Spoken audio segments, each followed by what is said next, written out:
Hi. Today we'll be looking at the American Revolution and why the colonists wanted to break away from Britain. So the first thing we look at is the French and Indian War, also known as the 7 Years' War, which doubled Britain's national debt, but also expanded colonial territories. From the British standpoint, they decided the colonists should pay more taxes to help fix the debt. The colonists' motivation for war was that they wanted to settle in the Ohio River Valley. France built Fort Duquesne in western Pennsylvania to attempt to claim the fertile Ohio River Valley. Then the British were ambushed by the French near Fort Duquesne, in which George Washington retreated skillfully to save half the army.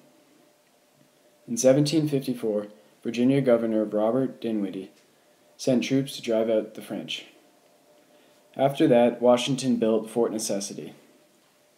Then in 1758 and 1759, Britain cut off the French shipping to the Americas, which caused many Native Americans to switch sides to the better-equipped British. The colonists were determined to join the war because they wanted to reach their goal of moving beyond the Appalachians to settle.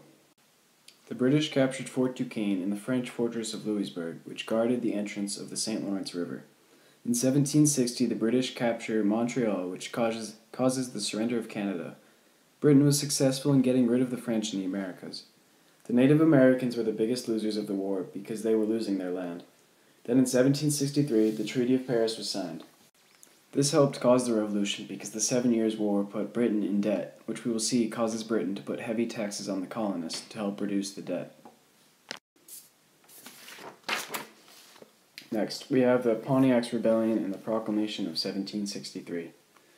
So when the British won the French-Indian War, it was a big blow to the natives because the British, who won the war, were looking to settle. British military commander Lord Jeffrey Amherst quickly cut off delivery of goods to Indians. Soon after, the colonists began to spread to the natives' land. Pontiac's Rebellion was an uprising in 1763 by Indians in the Great Lakes region, and their goal was to weaken the British and get the French back.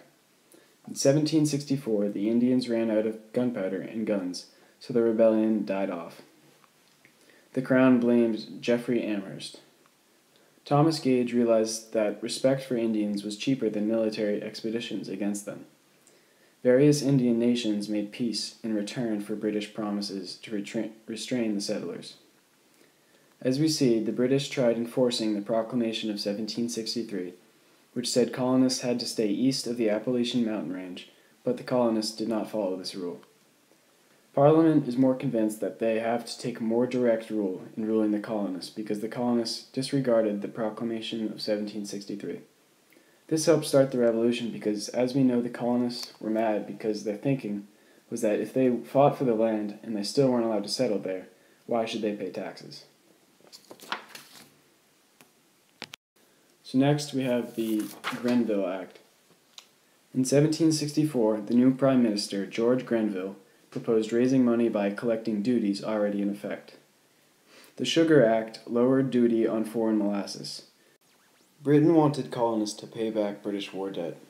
In early 1765, Parliament passed the Quartering Act, which required colonists to provide housing and supplies to British soldiers.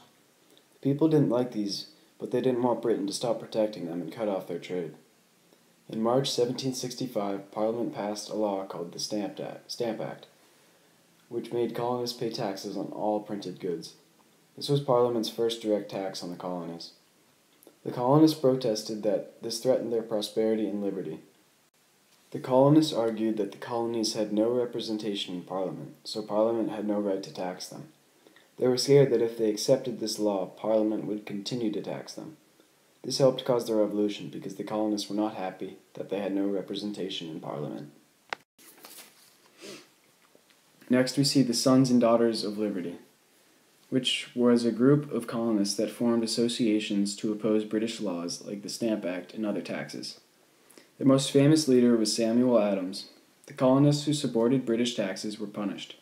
It was especially violent in Boston, and this group's violence caused Parliament to provide a military protection for tax collectors and other officials. In August 1765, a mob led by the Sons of Liberty tore down the office and damaged the house of the stamp tax collector. Thomas Hutchinson denounced the riot and he said that the colonists had a legal duty to pay Parliament's taxes. So the Sons of Liberty destroyed his house. Because of what the colonists did to Hutchinson, no one in Boston dared to collect taxes. By the end of the year, every stamp collector had resigned.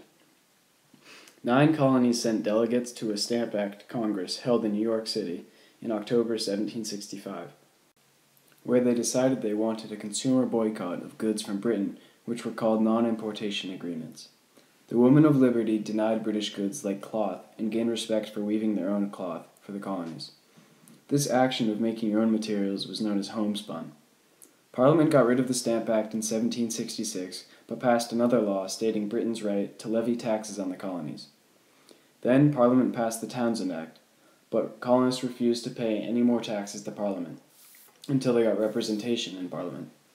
As we know, this helped cause the Revolution because it shows their slow steps of becoming more independent and breaking off from Britain.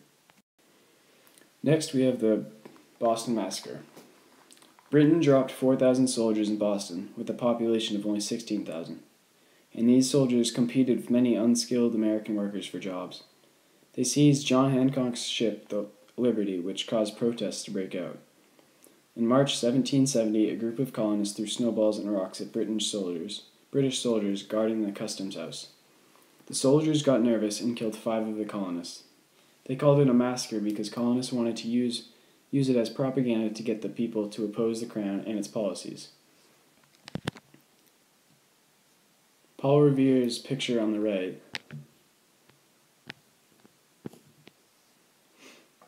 was inaccurate because it shows redcoats shooting at an unarmed crowd of innocent colonists. One of the men that was shot and killed was Crispus Attucks, a sailor and escaped slave. After this, Sam Adams made committees of correspondence, which were local groups that informed colonists of British measures in the opposition to them. By 1773, other colonies were making committees which helped build colonial unity. This helped start the Revolution because they killed supposedly innocent colonists, and helped start the Boston Tea Party because they didn't want to pay the tax on tea. Next, we have the Boston Tea Party. Britain then withdrew the 4,000 soldiers in the Townshend Act, but kept the tax on tea. So the colonists boycotted and smuggled Dutch tea. The colonists boycotting the tea further crippled the British East India Company. To encourage the colonists to pay the tax, Britain allowed their tea company to sell directly to the colonists, making it cheaper than the smuggled Dutch tea, even with the tax. Even still, the colonists did not buy from Britain. The Boston Tea Party was on the night of December 16, 1773, when Boston patriots dressed as Indians and boarded 3 British ships that had tea and dumped the tea into the harbor.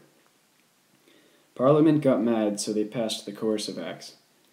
They closed the port to trade until the colonists paid for the dumped tea, including the tax, and they also increased the power of the governor. To enforce this, the British sent warships and troops to Boston. This helped cause the Revolution because the British responded with troops occupying Boston, along with warships. Next, we have the Intolerable Acts.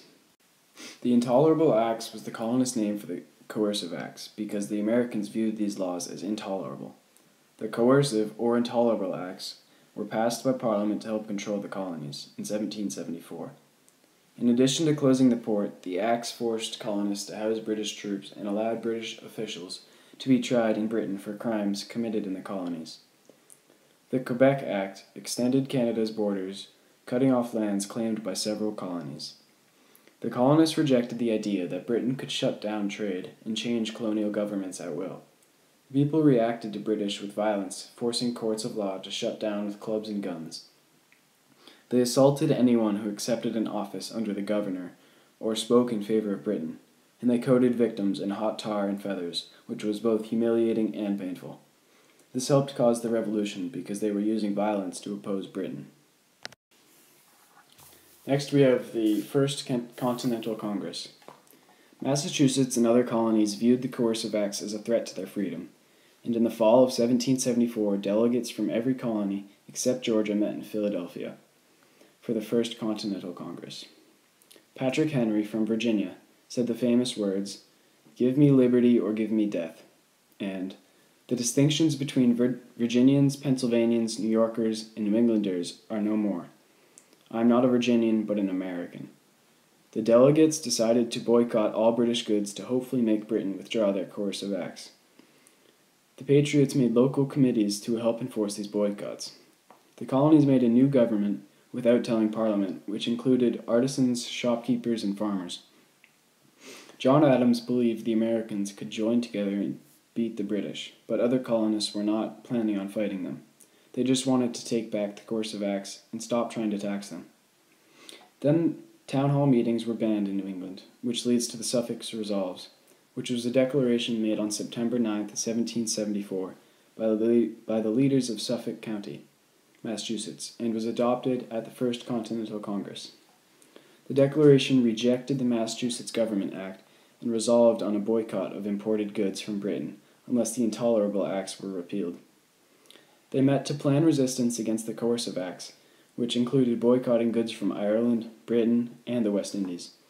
They also raised a defensive militia, which worried Britain. However, independence was not on the colonists' mind. This helped cause the revolution because they met and discussed how they would boycott until they got what they wanted. Next, we have the Battle of Lexington and Concord. Military General Thomas Gage was governor of Massachusetts, but John Hancock, Samuel Adams, and others made a provincial congress to govern Massachusetts without Gage. The colonists began to stockpile arms and ammunition. Then the British went to Lexington and Concord to take supplies and capture Samuel Adams and John Hancock. Gage helped spark the battles by sending troops to arrest Hancock and Adams in Lexington and to seize Patriot weapons stockpiled in Concord, but the colonists already hid the weapons. On April 19, 1775, war erupted. Farmers that were part-time soldiers tried driving the British back to Boston after the signal from Paul Revere. The British commander told militia to disperse, and then someone fired. 8 Americans died, and the British had to march back to Boston because the weapons were gone.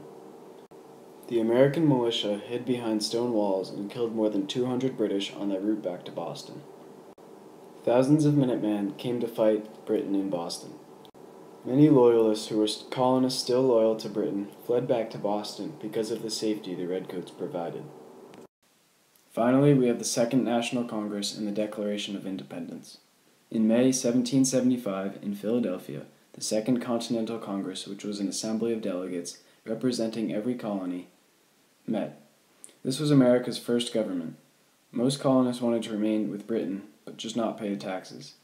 In July 1775, after 3 months of bloodshed, Congress sent an olive branch petition to King George III, which reaffirmed the colonists' allegiance to the king, but not to Parliament. The king rejected the petition and sent more troops to Boston. The Congress was formed to get colonial unity after the battles of Lexington and Concord.